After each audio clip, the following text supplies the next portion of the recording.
আসসালামু আলাইকুম রহমতুল্লাহি ওয়া বারাকাতু। মানুষের দিন কিন্তু ঠিকই কাটতে যায়, যৌবন হেও শেষ হয়ে যায়, হায়াতও কমে যাইতেছে ভাই।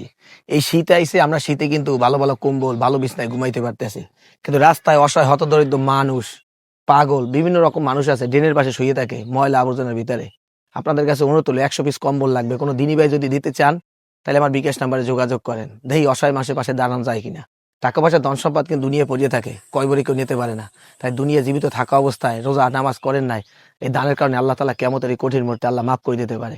তাই যদি কোনো হতদরিদ্র মানুষকে, যদি কোনো হৃদয়বান ব্যক্তি যদি সহযোগিতা করতে চান, অবশ্যই যোগাযোগ করবেন। আর যদি আমার দাড়ি টুপি মিথ্যা কথা কইতে আছে রাখিয়া যদি এরকম মনে হয়, তাহলে আমি কিনে পাঠাই দিতে পারেন। আমার বিকাশ নাম্বার দেওয়া আছে, ফোন নাম্বার দেওয়া আছে।